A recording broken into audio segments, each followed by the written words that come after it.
깨끗한 그릇 경배와 찬양 이야기 두 번째 시간 김요한 목사입니다. 네, 오늘은 현재 LA에 있는 IM 교회를 섬기고 계시는 우리나라의 대표적인 찬양팀이었죠. 꿈이 있는 자유.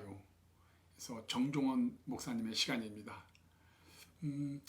그는 오늘 우리가 나눌 제목을 거룩한 낭비, 다소 모순적으로 들리는 그런 제목을 내면서 예수님의 발에 값비싼 향유를 부은 마리아의 일을 통해서 우리에게 예배의 한 모습을 제시합니다.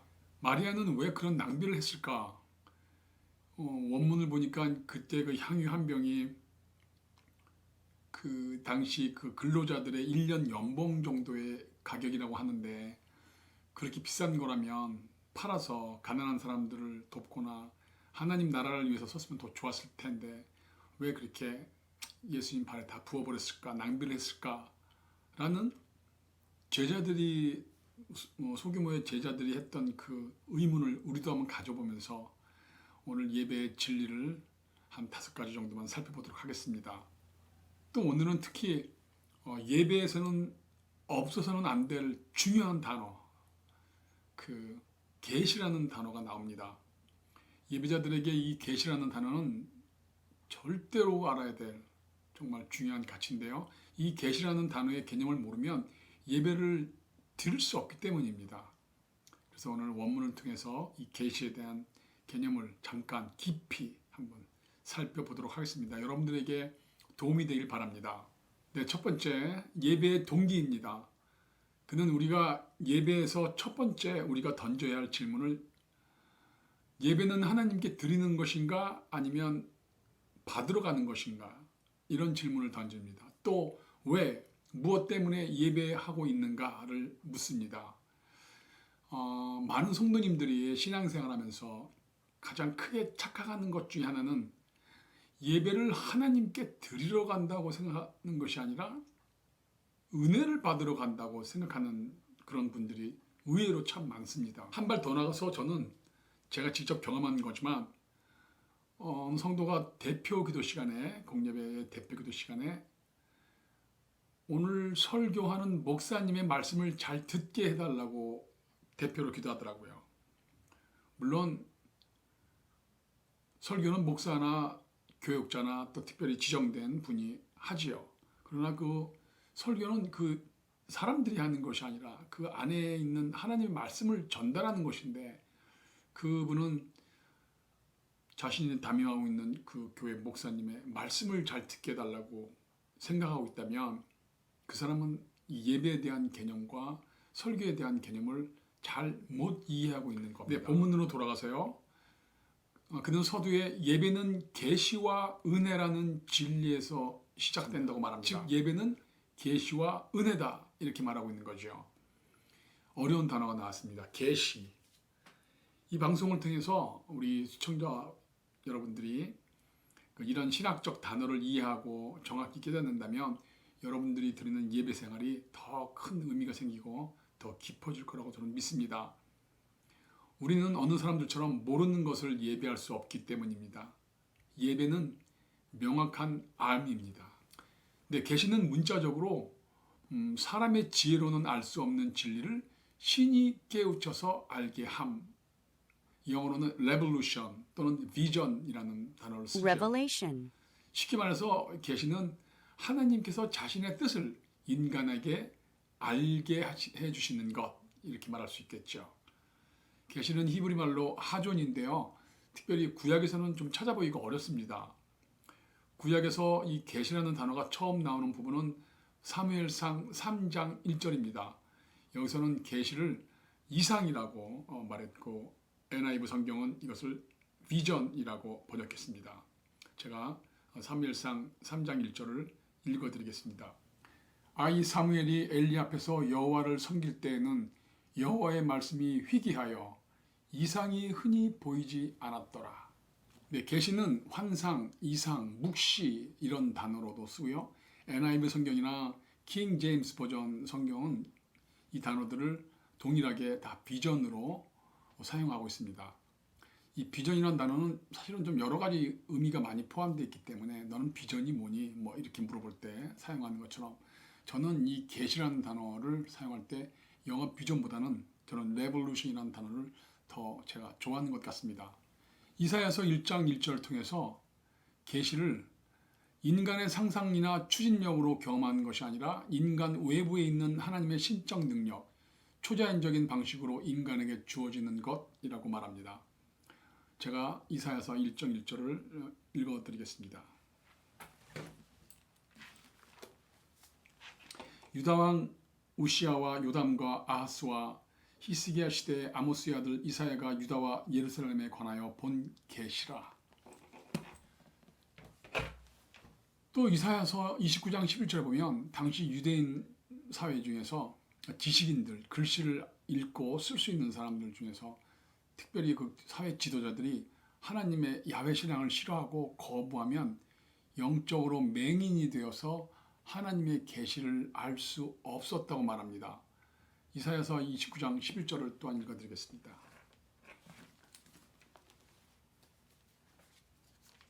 그러므로 모든 계시가 너에게는 봉한 책의 말처럼 되었으니 그것을 글 아는 자에게 중요히 이르기를 그대에게 청하노니 이를 읽으라 하면 그가 대답하기를 그것이 봉해졌으니 나는 못 읽겠노라 할 것이요. 하나님을 거부하고 싫어하는 세상 사람들은 말할 것도 없고 성도라 할지라도 자발적으로 하나님을 별로 좋아하지 않고 거부하면 하나님의 계시가 인봉되어진다고 합니다. 즉 철저히 닫혀져서 아무리 성경을 읽고 깨달으려고 해도 알 수 없는 벌을 받는다고 이사야서가 말해주고 있습니다. 하나님은 인간이 원치 않으면 억지로 복을 주시는 분이 아니십니다. 이처럼 영적 교만은 하나님의 계시를 해석할 수 있는 원천적인 능력이 완전히 상실해 버리는 것이기 때문에 영적 맹인이 되면 둘 다 구덩이에 빠진다고 또한 주님께서 마태복음 15장에 경고한 것처럼 구덩이에 빠진다는 이 말이 사실은 이 글로서는 그냥 구덩이에 빠지는구나 이렇게 되겠지만 만약 이게 삶에서 나타난다 구체적으로 이건 지옥 같은 현실이 될 수 있습니다. 더군다나 영적 맹인 목사가 영적 맹인 지도자가 영적 맹인인 교만한 교인을 인도한다? 이건 뭐 둘 다 빠져 죽는 겁니다. 정종원 목사님이 말하는 이 예배에 있어서 가장 중요한 원리인 계시에 대해서 아주 잘 설명해주는 구절 신약의 갈라디아서 1장 11절로 12절을 읽어드리겠습니다. 형제들아 내가 너희에게 알게 하노니 내가 전한 복음은 사람의 뜻을 따라 된 것이 아니니라. 이는 내가 사람에게서 받은 것도 아니요 배운 것도 아니요 오직 예수 그리스도의 계시로 말미암은 것이라. 하나님께서 당신을 찬송하라고 즉 하나님께 영광 돌리는 그 목적을 위해서 창조된 인간이 하나님의 그 창조 목적을 정확하게 그 계시를 알고 반응하는 것이 예배니까 그 인간의 반응은 결국 하나님의 계시로부터 주어진다는 거죠. 우리가 왜 예배해야 되는가를 알려주는 것이 계시입니다. 하나님에 대한 계시가 없으면 예배도 없는 거죠. 우리가 드리는 이 예배의 근원적이고 본질적인 것은 계시로부터 시작합니다. 계시는 하나님의 영역이고 또 우리가 그 계시를 깨달을 수 있는 것조차도 계시의 말씀을 이해하고 풀어주시는 성령 하나님의 그 은혜를 통해서만 알 수 있다면 성경을 읽는 것보다 더 중요한 것은 성경을 깨닫는 것입니다. 근데 이제 다시 본문으로 돌아갑니다. 정종원 목사님은 이렇게 말합니다. 예배는 계시와 은혜라는 진리에서 시작된다. 예배는 계시에 반응하는 것이다. 예배는 받은 은혜에 조건 없이 순수한 동기에서 나오는 감사의 영광을 돌리는 것이라고 말합니다. 또한 그는 예배는 정성도 너무나 중요하지만 정성 이전에 진리와 동기가 더 중요하다고 말합니다. 진리와 동기. 예배는 인간의 방법이 아니라 하나님께서 원하시는 뜻대로 예배해야 한다고 말합니다. 우리가 지난번에 살펴봤던 요한복음 4장 23절로 24절의 말씀. 하나님은 영이시니 예배하는 자가 영과 진리로 예배할지니라. 마음을 다해서 하나님이 원하는 방법으로 예배하는 것. 이런 사람들을 찾는다고 하십니다. 또한 그는 하나님의 사람 다윗을 예를 들면서 다윗이 하나님의 법궤가 돌아오는 날 너무나 하나님을 사랑한 나머지 왕의 체면을 다 내려놓고 하나님 앞에서 춤을 추었던, 정말 과거에 어떤 왕도 없었던, 들어본 적도 없는 그런 하나님 앞에 천진난만한 그 모습으로 춤을 추고 하나님께 기쁨으로 예배했던 다윗의 그 마음, 그 다윗 왕을 거론합니다. 그러면서 지금 우리의 예배는 혹시 하나님을 밀어낸 채 우리 자신의 깨달음과 우리 인생의 행복을 위해서만 드리려고 하는 것은 아닌지, 또한 이 요즘 사회에 나오는 유명한 강론하는 강의하는 어떤 정신적 멘토들, 철학자들, 사회 저명 인사들의 그 강연을 듣는 강연전들과 행복 명상 메시지를 들으려고 하는 사람들과 다른 점이 있는지, 현재 우리가 드리고 있는 예배의 실상을 한번 살펴보라고 말합니다. 역시 예배의 가장 큰 적은 지난 방송 때 말씀드렸던 것처럼 패션의 루이 기글리오 목사님의 말대로 참다운 예배에 있어서 가장 큰 적은 다름 아닌 타락의 결과로 생긴 지극히 이기적인 자아다. 내 자신이다. 결국 예배는 계시된 사랑과 은혜에 대한 감사와 감격으로 시작되어야 한다고 말합니다. 아멘입니다. 네, 두 번째, 예배의 대가입니다. 네, 첫 번째는 계시라는 것을 한번 살펴보려고 상당히 1편 대지가 좀 길었죠. 정정원 목사님은 마리아가 주님 발에 부은 그 비싼 향유를 낭비하지 말고 구제와 하나님의 사업에 쓰면 더 좋지 않겠는가라고 물어보는 사람들에게, 낭비 아닌가라고 물어보는 사람들에게 이렇게 또 도전합니다. 당신들의 자녀가 죽을 병을 들었는데 그 죽을 병을 고치기 위해서 집을 팔고 있는 걸 다 팔아버리는, 그래서 그 딸을 살리려고 하는 그 부모의 마음이 낭비인가? 라고 묻습니다. 또한 하나님께서 이 세상에서 우리들에게 무상으로 제공되는 햇빛, 공기, 물, 아름다운 이런 모든 자연 만물, 이것이 우리 인간에게 하나님께서 하시는 낭비 아닌가? 라고 묻습니다. 또한 하나님은 당신의 성자 예수 그리스도를 죽이시면서까지 죽이시는 엄청난 낭비를 통해서 우리들을 구원해 주신 것이 하나님의 사랑의 낭비라고 말합니다.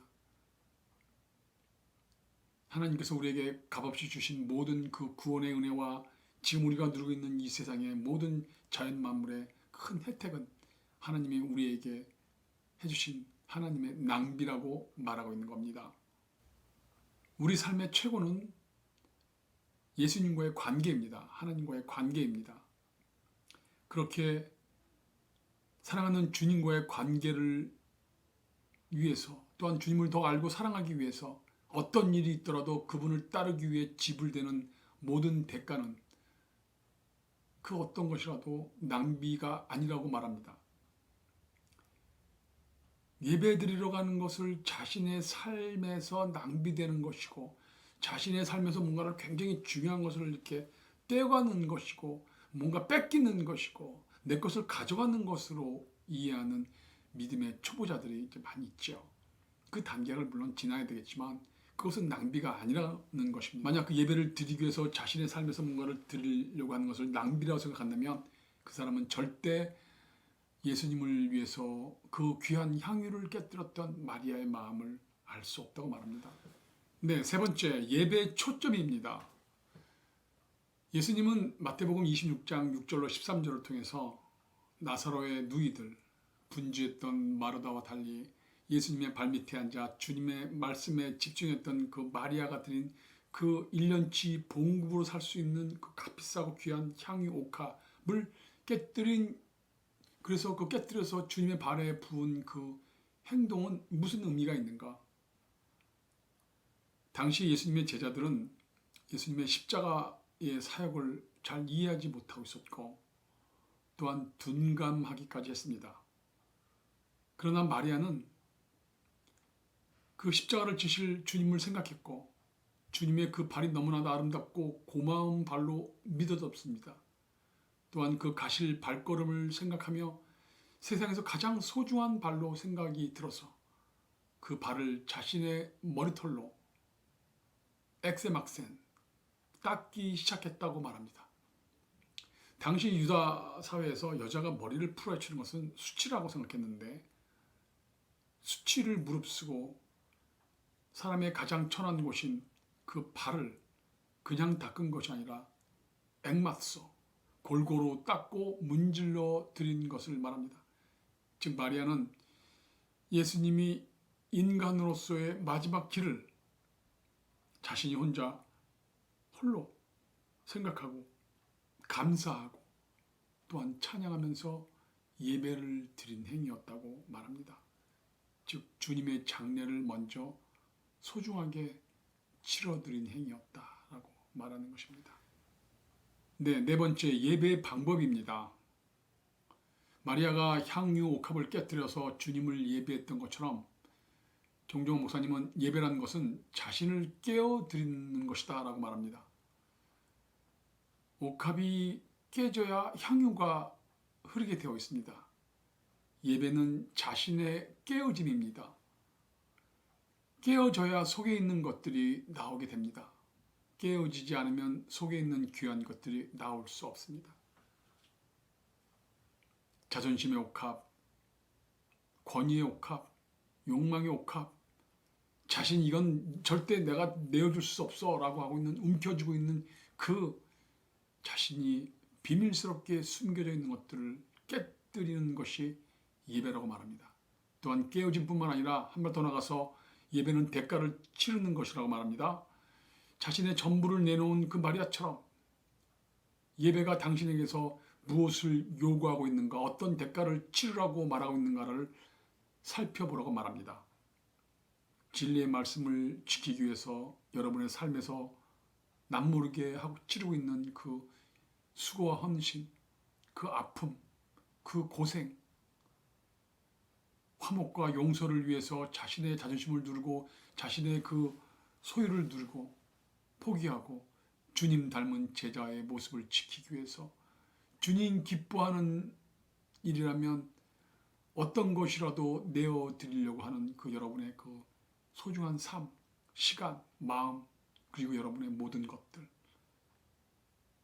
예배는 깨어짐과 수고를 요구하고 대가를 치르라고 합니다. 여러분 잘하고 계십니다. 주님이 반드시 갚아주십니다. 자, 이제 마지막으로 5번째입니다. 예배의 은혜 그리고 결론입니다. 그는 마리아가 자신의 머리털로 그 자신의 모든 것을 깨뜨려서 예수님의 발을 닦아 주었던 그 순간 마리아의 머리에도 향유 냄새가 가득했고 또한 요한복음 12장 3절에 그 향유의 향기가 온 집에 가득했다고 말합니다. 깨뜨리고 내어드리는 헌신에 참된 예배는 우리의 삶의 악취를 향기로 바꿔준다고 말합니다. 아멘. 우리가 내어드리는 그 참된 예배는 삶의 악취를 향기로 바꿔서 사람들과의 닫힌 그 관계의 악취를 다시 풀어주는 향기로 바꿔주고 교만한 자를 부끄럽게 하고 죄가 용서되어지고 화해해주고 이해해주고 배려해주고 넘치는 은혜와 사랑의 향유가 그 향기가 여러분의 삶에 넘치게 된다고 말합니다. 아름다운 향기를 원하세요? 여러분의 향유 옥합을 깨뜨려야 할 것입니다. 우리는 이와 같이 오늘 우리가 살펴본 마리아의 마음을 품고 주님 앞에 예배할 수 있어야 한다고 말합니다. 그러면 삶의 현장에서 예수의 향기를 경험하고 또 사람들에게 그 향기를 전해주면서 하나님 기뻐하는 생명이 잉태되는 역사가 일어날 것이라고 말합니다. 결론입니다. 이제 우리는 예배에서 무엇을 받을 것인가가 아니라 무엇을 깨뜨리고 무엇을 드려야 할 것인가를 생각하라고 말합니다. 네, 오늘의 찬양은 저희 깨끗한 그릇 미니스트리 두 번째 디지털 싱글에서 그리스도 안에서를 불렀던 그 주경 집사님과 함께 하려고 합니다. 노래 제목은 오직 예수뿐이네. 주경 집사는 세상에서 단 한 명밖에 없는 저의 귀한 여동생과 함께 또 우리 사랑하는 주님을 마리아가 자신을 깨뜨렸던 것처럼 우리도 마음을 다해서 오직 예수뿐이네 마음으로 기쁘고 또한 은혜롭게 또한 유쾌하게 찬양을 드리려고 합니다. 여러분들 여름철 좀 잘 버티시고 계시죠? 계속 keep going 하시길 바랍니다. 여러분들 힘내시길 바랍니다. 다음 방송 때 또 뵙겠습니다. 여러분 감사합니다. 샬롬.